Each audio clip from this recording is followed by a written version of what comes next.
ఓం విఘ్నేశ్వరాయ నమః. ఓం సాయి శ్రీ సాయి జయ జయ సాయి. ఓం ఓం కాంతమ్మ ఓంకారి కాంతమ్మ. అమ్మ కాంతమ్మ తల్లి గురించి అద్భుతమైన విషయాలను తెలుసుకోబోతున్నాము.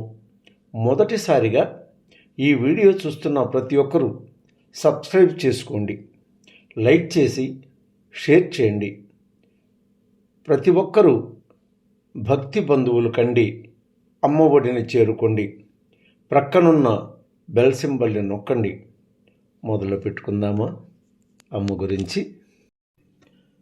ఉదయమ్మను గమనించి ఒక టవలు ఉదయమ్మకు విసిరివేసి తలపై పెట్టుకోమని సైగ చేసినది అమ్మ కాంతమ్మ తల్లి. ఆ టవలు నెత్తిపై పెట్టుకున్న తరువాత ఆ నొప్పి తగ్గిపోయినది ఉదయమ్మకు. అలా తన శిష్యులను అదిలించక బెదిరించక కాపాడే ఆ తల్లి కార్యవర్ధిని మంజులధాయినియే కదా. కాంతమ్మ తల్లి ఎన్నో ఎన్నో వింత వింత పోకడలు, ఎన్నో రూపకల్పనలు అమ్మలు చూచేరు ఉదయమ్మ గారు. ఒక మహాశివరాత్రి ఆ రోజు అమ్మ దర్శనమునకు పోయినాను. ఉత్తమనెల్లూరు నుండి ఒక ఆమె వచ్చారు. ఆమె, నేను, ఇంకో ముసలమ్మ ముగ్గురము కాంతమ్మ తల్లి దగ్గర ఉన్నాము. రాగి చెట్టు దగ్గర ఉన్న కాంతమ్మ తల్లి చివాలున పైకి లేచి, రాండే పోదాము అని మా ముగ్గురిని ఉద్దేశించి పిలిచారు. డేగపూడి బస్టాండ్ వద్దకు పోయేటప్పటికి శాంతమ్మ గారు మాకు ఎదురు వచ్చారు. ఎక్కడికి వెళ్తున్నారు పొద్దుపోయి అన్నారు.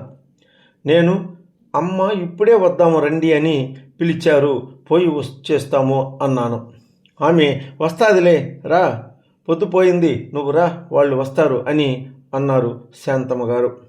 పొద్దుపోయిందని శాంతమ్మ గారు పిలిచిందని పోవడం ఏమిటి? ప్రచండ భాండివి అయిన అమ్మ కాంతమ్మ తల్లి మన ప్రక్కన ఉంటే రాత్రి అయితేనేమి పగలు అయితేనేమి వెళదాం, అంతా అమ్మే చూసుకుంటుందని నేను తిరగక అమ్మతోనే బయలుదేరినాను. రాత్రి 7:30 నుండి దాదాపు 10:30 వరకు ఆ చీకట్లో అందరం నడిచాము.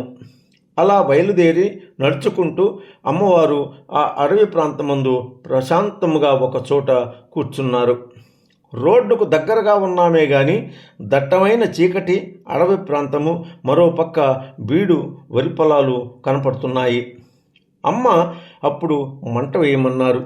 ఎలా వేయాలి? అందరము ఆ చీకట్లో చిదుగులు, సన్న సన్న కట్టెలు వేరినాము.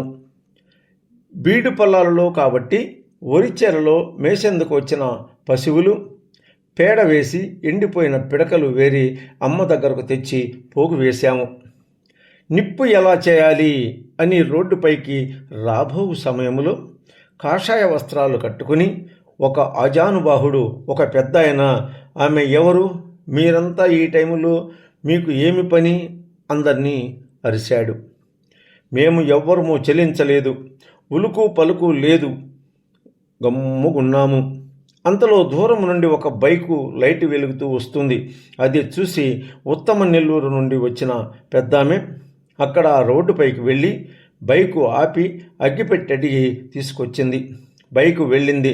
అమ్మ చెంత మంట వెలిగింది. అమ్మ ఎప్పుడైతే మంట వెలిగిందో కాంతమ్మ తల్లి భజన చేయండి అని అన్నారు. వెంటనే అందరము ఆ మంట చుట్టూ కూర్చుని హరే రామ హరే రామ రామ రామ హరే హరే, హరే కృష్ణ హరే కృష్ణ కృష్ణ కృష్ణ హరే హరే అని భజన ప్రారంభించాము.